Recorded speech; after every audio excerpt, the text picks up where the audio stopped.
Un autre éclairage pour approfondir ces sujets va maintenant nous être donné par Henri Zuber, qui va aborder la question d'une collaboration possible justement entre musées et archives. Henri Zuber est adjoint à la chef de service de la mémoire et des affaires culturelles de la préfecture de police de Paris et chef du département patrimoine. Et il va donc maintenant aborder cette fameuse collaboration possible entre musées et archives dans ce cadre. Merci beaucoup. Je vais commencer par vous donner un exemple de ma longue carrière internationale au niveau des archives, donc qui n'a rien à voir avec la préfecture de police. C'est les débats qui ont eu lieu il y a une vingtaine d'années au sein du Conseil national des archives pour savoir si on rejoignait le programme Mémoire du Monde ou non. C'est-à-dire, en fait, cela conduisait à mettre en avant des documents individuels. Et c'était considéré par un certain nombre des membres de cet organisme comme contraire à l'esprit des archivistes qui ne considèrent le document que comme une partie d'un tout, les archives. Je vous rappelle qu'il y a eu tous ces débats entre l'archive ou les archives, qui sont quand même un petit peu dépassés. Mais l'idée était bien de dire non, non, nous ne pouvons pas mettre en avant un document, ce qui est d'ailleurs complètement faux, parce qu'il y a bien la Constitution, la Déclaration des droits de l'homme et du citoyen, enfin, tout un certain nombre de documents, l'édit de Nantes, la révocation de l'édit de Nantes, enfin, tous ces documents-là sont bien des documents marquants d'une histoire d'un pays, d'une institution, mais la question s'est posée. Donc réellement, on se pose bien la question de savoir si lorsqu'on parle d'archives, on est dans la même logique que dans le traitement des objets. Et j'ai quand même entendu que les objets pouvaient aussi être considérés comme faisant partie d'un système. Donc il y a aussi des logiques qui se rejoignent et qui se complètent. Alors je passe à mon sujet. Je suis à la préfecture de police depuis 2 ans et j'y ai trouvé effectivement 2 services patrimoniaux, les archives, le musée, qui sont issus d'une certaine histoire de cette institution. La préfecture de police, c'est création 1800, Bonaparte, mais ça prend bien entendu la succession d'institutions beaucoup plus anciennes liées à la problématique du maintien de l'ordre dans Paris. Alors c'est bien sûr sous Louis XIV la lutte en général de police, mais c'est auparavant le guet, cette institution parisienne qui fait toujours peur depuis Étienne Marcel avec la grande contestation de la monarchie. Donc il y a effectivement eu besoin en permanence d'avoir une présence de l'État central à Paris qui à la fois contienne les émotions populaires ou moins populaires. Et je vous rappelle que le maire de Paris, son élection au suffrage universel ne date que de 1977. Donc on a réellement toute une notion de police, maintien de l'ordre et de police administrative qui est assurée par l'État depuis les temps les plus anciens de l'Ancien Régime. Alors, au sein de cette préfecture de police, qui effectivement détient un certain nombre des attributions qui sont ailleurs attribuées aux institutions territoriales, même si très progressivement ces attributions sont récupérées, progressivement, de police administrative sont récupérées par la ville de Paris. Je suis à la tête d'un département chargé du musée et des archives au sein d'un service qui s'appelle le service de la mémoire et des affaires culturelles. Alors, ce service rassemble le musée et les archives et se présente de la façon suivante dans mon département. Et puis à côté, vous avez une autre structure qui est la Musique des gardiens de la paix, structure mise en place avant la Seconde Guerre mondiale, qui s'est professionnalisée à partir de 1945 et qui assure une présence dans toutes les manifestations de protocole et du préfet et de la ville de Paris, et puis qui aussi se produit dans un certain nombre d'actions citoyennes dans les écoles, ainsi que dans des manifestations sur la voie publique et dans des concerts organisés. Donc c'est une participation importante du service de la mémoire et des affaires culturelles au rayonnement de la préfecture de police. Mais ce n'est pas de ce département que je vais vous parler. La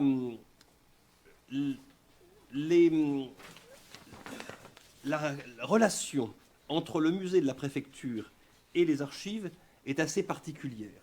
En effet, le musée date de Louis Lépine En 1909, donc le grand préfet emblématique, qui à 2 reprises est à la tête de la préfecture de police entre la fin du 19e et le début du 20e siècle, et Louis Lépine décide, au lendemain de l'exposition universelle, de rassembler un certain nombre des pièces qui ont été mises en avant pour présenter l'activité de la préfecture de police dans un espace qui se situe au 36 quai des Orfèvres, au-dessus de l'atelier de Bertillon. Alors Bertillon, c'est le fondateur de l'anthropométrie, c'est-à-dire la personne qui met en place le profilage à partir des photographies des malfaiteurs. C'est-à-dire donc on installe ce musée-là au 36 quai des Orfèvres et il reste... donc ce musée est complété entre 1909 et 1975, puisqu'il reste jusqu'en 1975 à cet emplacement. Il est complété progressivement par des acquisitions régulières et des donations. Alors il y a des séries d'armes, il y a un certain nombre d'objets utilisés par les anarchistes qui sont versés. Il y a... l'objet le plus important est présenté dans ce musée étant la machine de Fieschi, qui est ce gros attentat contre Louis-Philippe, qui a quand même conduit à un certain carnage. Donc, ce musée est placé sous la direction de Hélène Tullard. Alors, Hélène Tullard est quelqu'un d'important parce qu'elle est à la fois... outre le fait que c'est la mère de Jean Tullard, mais ça c'est anecdotique, elle est l'épouse du Tullard responsable du fichier juif. Et donc, ayant sous sa tutelle à la fois le musée et les archives, elle n'a pas d'intérêt particulier à mettre trop en avant la mise à jour de ces archives. Et donc, c'est à son départ à la retraite, et avec la réimplantation du musée et des archives dans l'implantation actuelle du musée qui est rue de la Montagne Sainte-Geneviève, juste derrière Maubert, que peut commencer à se mettre en place une politique progressive d'ouverture et de mise en valeur des collections. Alors je dis que par ailleurs, tant que nous étions au quai des Orfèvres, le musée était entrouvert 1 ou 2 après-midi par semaine. Et bien sûr, c'était un musée du crime qui effectivement présentait les grandes affaires criminelles, présentait les crimes de Landru, de Petiot, après l'affaire Stenheil. L'affaire Stenheil, c'est une histoire complexe de dame qui assassinine son mari. Mais Madame Stenheil était surtout la personne qui était la connaissance du président Faure. Donc elle avait cette particularité d'avoir une histoire un peu longue vis-à-vis de la République. Donc l'ensemble de ces éléments sont progressivement améliorés à l'occasion de l'implantation sur le site de Maubert, et puis font l'objet depuis 2-3 ans, à l'occasion du recrutement d'une attachée de conservation, d'une reprise complète du parcours muséographique, reprise complète qui est dynamisée par l'organisation des expos temporaires auxquels je viendrai dans quelques instants. Alors, ça c'est alors vous avez un rapide point de vue de cette implantation de musée. Donc c'est 300 mètres carrés installés. Alors la particularité quand même de ce musée, c'est qu'il est à l'intérieur d'un commissariat. Et ça, il faut quand même le préciser. Donc, même si nous avons 23 000 visiteurs par an, ce qui est quand même un bon chiffre par rapport à la dernière année anté-Covid, nous étions à 15 000.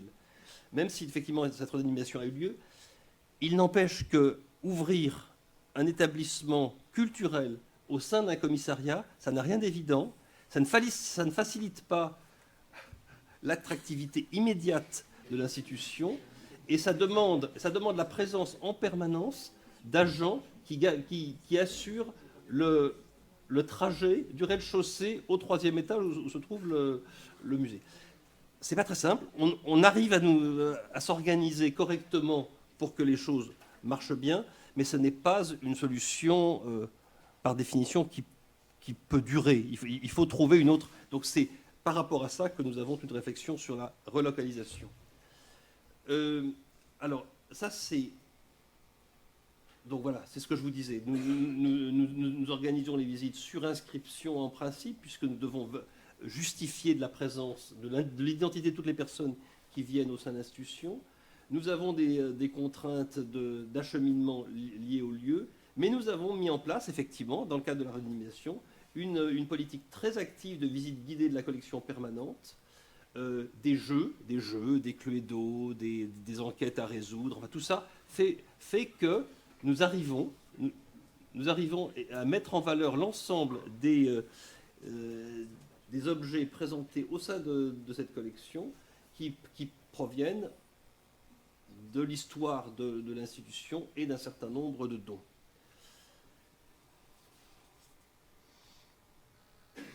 Voilà, donc 2 exemples de visite guidée. Nous avons repris récemment, il y a 3 ans, les locaux liés à la naissance de la police technique et scientifique, donc la présentation de l'activité d'Alphonse Bertillon et de sa méthode anthropométrique, ainsi que le développement des autres méthodes de repérage des auteurs de crimes. Ce que je peux dire, c'est que nous avons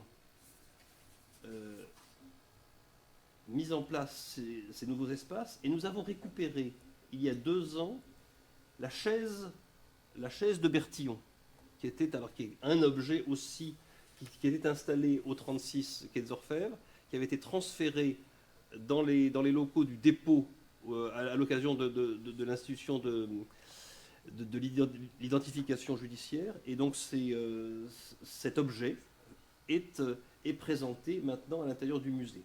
Nous avons aussi toute une série d'expositions de visites autour de l'identification des victimes, la présentation de l'Institut médico-légal qui relève de la préfecture de police.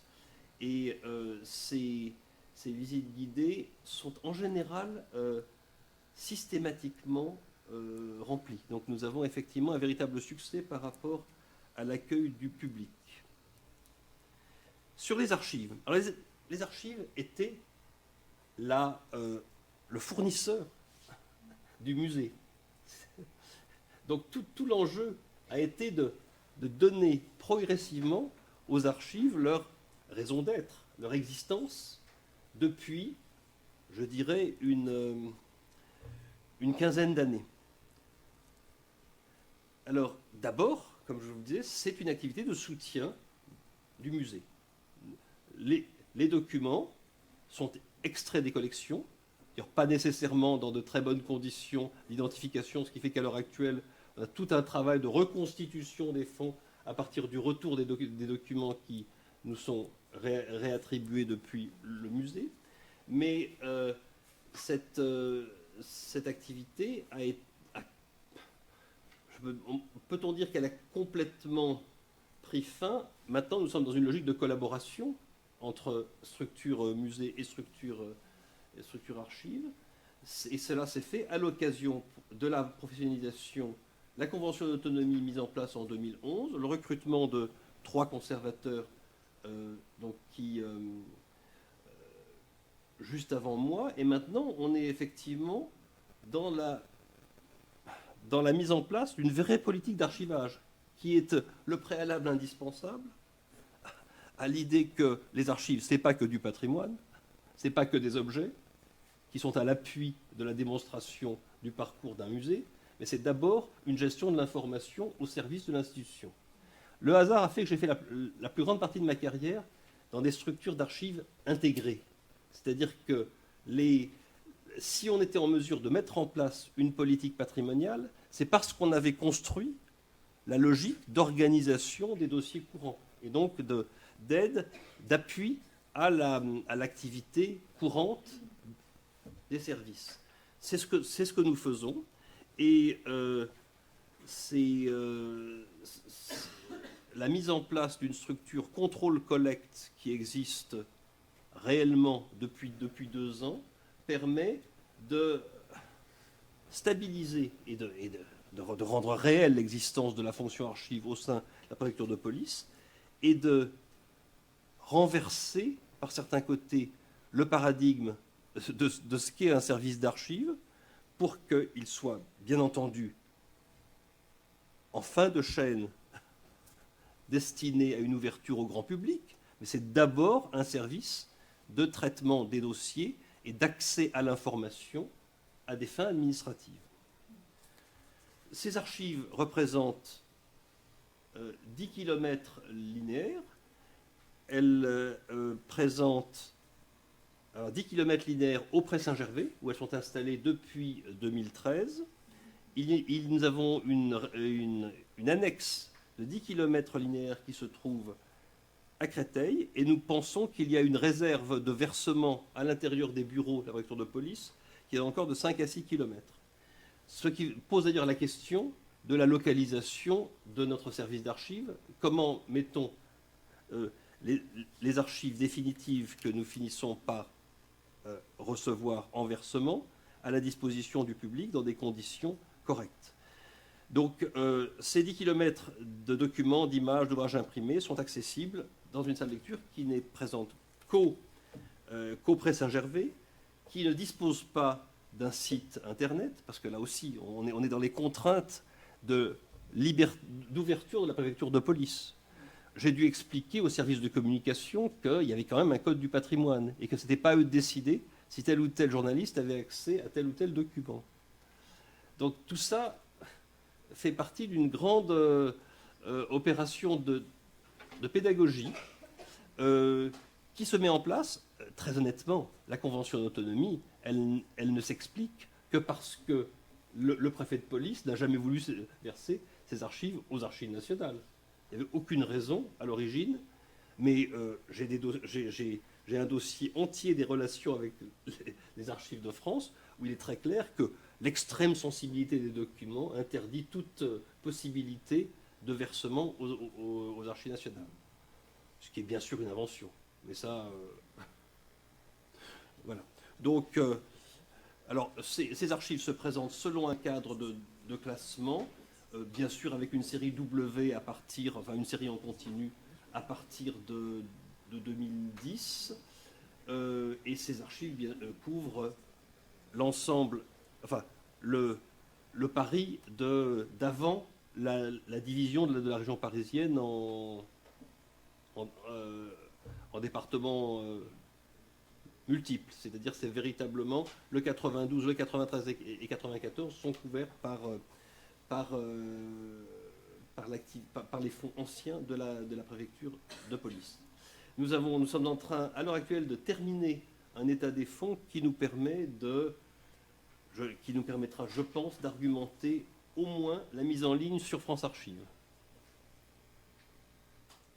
Alors, quelques pièces tirées des archives. Là, venant à un endroit où se trouve le centre d'histoire du féminisme, il me reste 5 minutes, c'est très bien. Donc, une permission de travestissement. C'était pour permettre à une dame de porter un pantalon. Enfin, vous voyez, donc c'est quand même une autorisation qui a été exigée pendant très longtemps, au moins jusque dans les années 20 ou 30. Donc, et cette autorisation était délivrée par le préfet de police. La demande nous a été faite à l'occasion de l'exposition Rosa Bonheur. On n'a pas retrouvé celui pour Rosa Bonheur qui a fait la demande, mais on a trouvé cette autorisation. On a alors un autre document, nous avons des pièces terribles sur toute l'organisation de la rafle du Veldiv. Alors là, on voit effectivement l'ensemble des forces mises en œuvre pour effectivement réaliser cette opération ignoble. Donc cette opération a été organisée avec les forces de l'ordre disponibles en région parisienne. On sait qu'effectivement, un certain nombre de policiers ont fait en sorte que l'information circule avant, que les gens s'en aillent, mais il y a quand même eu beaucoup de personnes 13 000 personnes qui ont quand même été rassemblées à l'occasion de cette opération qui s'est faite en plusieurs temps. D'abord des centres de rassemblement locaux, puis ensuite envoi au Veldiv lui-même. C'est à partir de ces archives que Laurent Joly a fait son livre magistral et surtout l'étude des dossiers d'épuration, que Laurent Joly a fait son étude publiée l'année dernière à l'occasion de l'anniversaire. Alors là ensuite il y a deux pièces liées à la dénaturalisation des années 30-40, qui effectivement dans le contexte de politique xénophobe ont été assez largement menées et qui étaient mises en... Ça c'est un dossier je crois de 41, si je ne me trompe pas. Et vous avez ici la première demande de naturalisation de Picasso qui n'a pas abouti et qui a été présentée à l'exposition Picasso de l'année dernière. Voilà. Alors les expositions temporaires, qui est quand même le point de cette présentation, nous avons mis en place depuis 2 ans un certain nombre d'expositions temporaires qui montrent la diversité des métiers pratiqués à la préfecture de police. Et c'est-à-dire expliquer qu'il y a bien sûr le maintien de l'ordre dans la rue, mais il y a aussi toute une série d'activités pratiquées au niveau de la police judiciaire. Donc c'est la police des mœurs à Paris. C'est les problématiques de mobilité, avec effectivement, comme vous pouvez le savoir, des problématiques de relations avec la ville de Paris. Et puis nous avons aussi accueilli, plutôt à destination d'un public jeune, une exposition Playmobil. Enfin, nous sommes en train de monter une exposition sur la présence du policier dans la rue, qui est une exposition que nous avons montée un peu en catastrophe, car nous avions d'abord prévu de présenter une exposition sur l'infirmerie psychiatrique de la ville de Paris. Et pour des raisons conjoncturelles, on nous a demandé de reporter cette exposition. Ces expositions temporaires sont l'occasion de faire travailler ensemble les agents des deux entités. Et rien que par rapport à... Je crois que c'est une possibilité de mise en valeur des objets, mais aussi de faire travailler les équipes des deux côtés en vue d'un projet commun. Et donc, on a renversé les choses dans le sens que c'est plus les archives au service du musée, c'est pas les archives contre le musée ou le musée contre les archives, c'est au contraire un travail en commun entre des équipes plus complémentaires, qui bien sûr ne sont pas présentes sur le même site, mais qui progressivement participent à la définition d'un projet commun d'exposition à partir des ressources disponibles. Alors là, effectivement, on objectifie le document d'archives dans le cadre de ces présentations, mais ça permet aussi aux deux équipes d'avoir une meilleure connaissance partagée de ce qui existe et ce qui n'existe pas.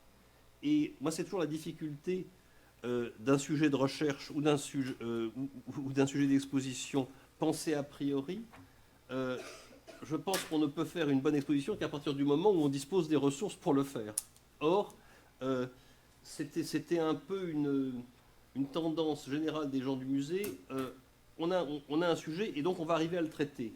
Non, malheureusement, dans certains cas, et l'exemple de la destruction des archives sous la Commune le prouve, il y a réellement des pans entiers de l'histoire de la préfecture de police qui ne sont plus présents. Donc on peut éventuellement traiter le sujet à partir de ressources externes, mais comme nous sommes dans une démarche de développement du musée à partir des ressources internes, l'idée c'est plutôt de faire des opérations de collaboration. Donc c'est à la fois une occasion de faire travailler ensemble les équipes, et c'est aussi une occasion de repenser le parcours d'exposition permanente et de prioriser les chantiers de classement des archives. Donc, je termine.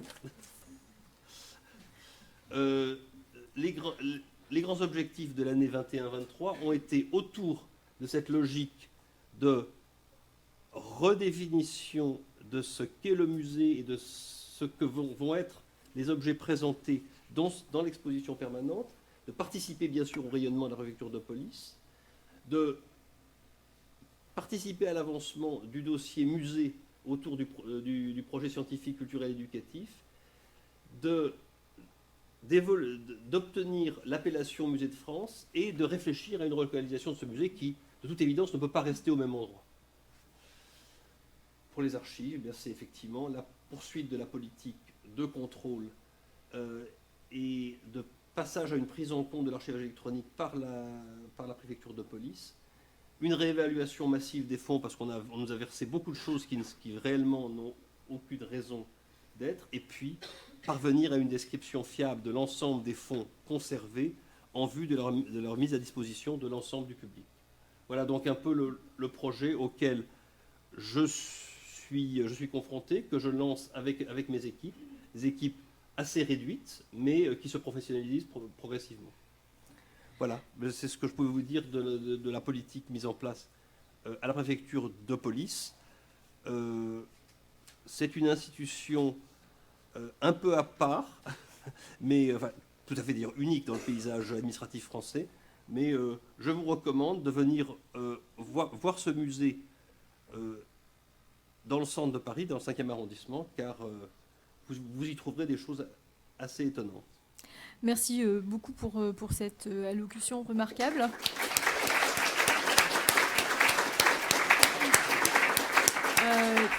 Qui effectivement engage à la fois la profondeur du champ historique des institutions ainsi que la voie actuelle qui se trace autour des collaborations sur la valorisation des fonds. On voit bien que c'est cette question-là qui est sous-jacente. Des questions ?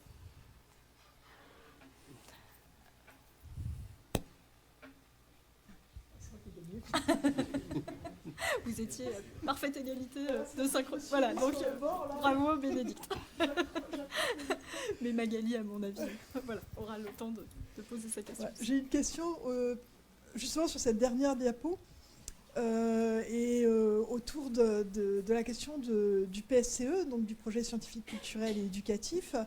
Et au fond, pour comprendre si ce PSCE, il a vocation à se situer au niveau du département du patrimoine et à englober et le service archives et le service musée, ou si au contraire, les deux entités sont perçues comme séparées et relevant de projets de services différents.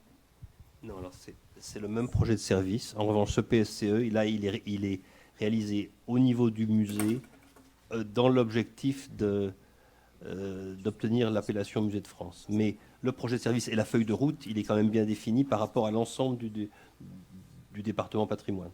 Donc on pourrait effectivement envisager un PSCE commun, mais ce n'est pas le cas à l'heure actuelle.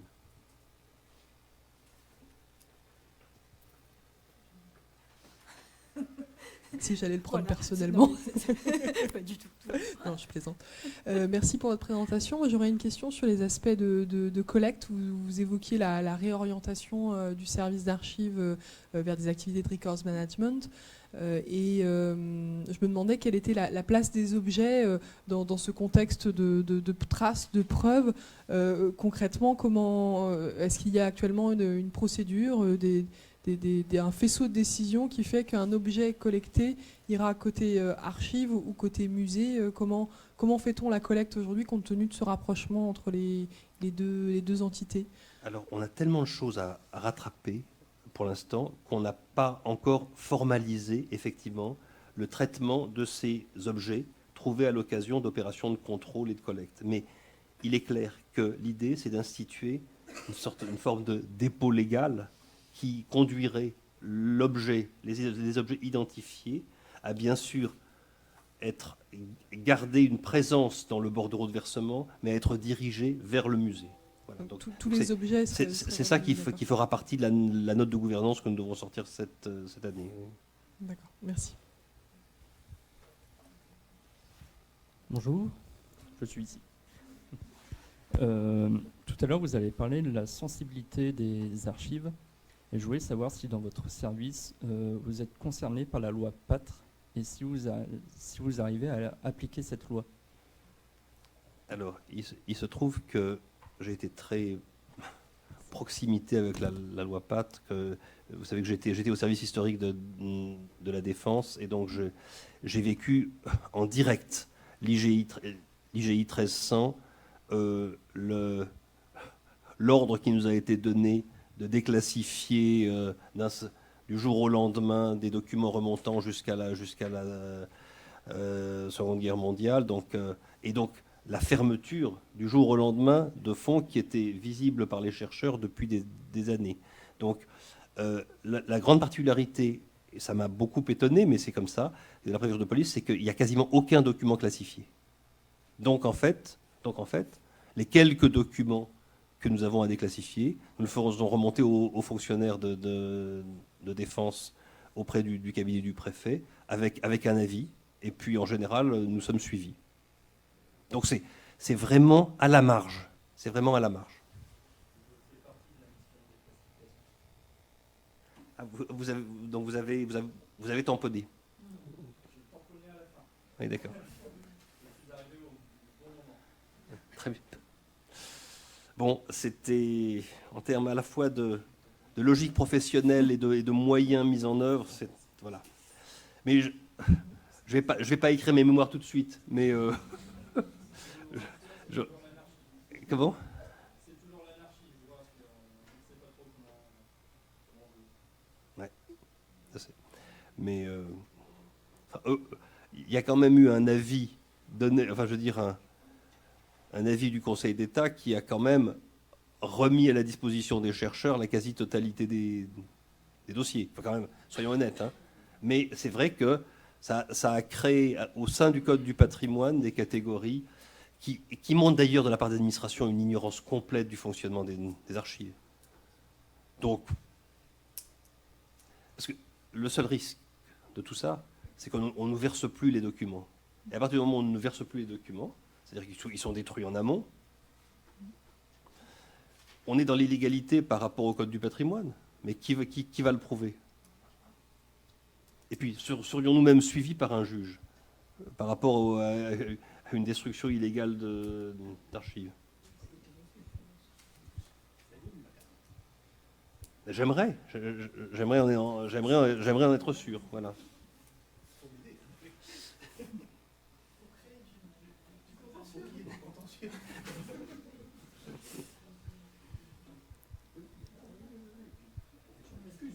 Il y a une action là qui est menée en ce moment. Hein. Oui. Là, il y a quand même, enfin, sur le sujet, mais il y a quand même une grosse évolution là, parce que maintenant la profession le diffuse quand même. Hein.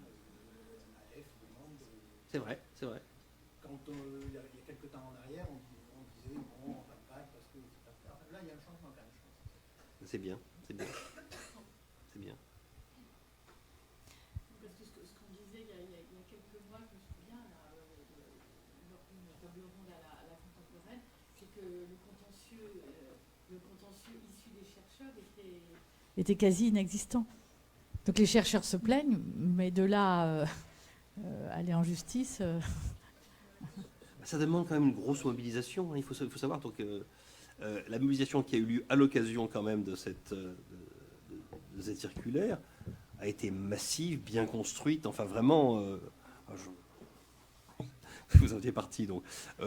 Mais voilà, une telle mobilisation demande un vrai engagement. Voilà, donc, oui, c'est ça. Nous vous remercions. Nous pouvons peut-être passer à la dernière intervention de la journée avant les conclusions. Merci beaucoup. Merci à vous.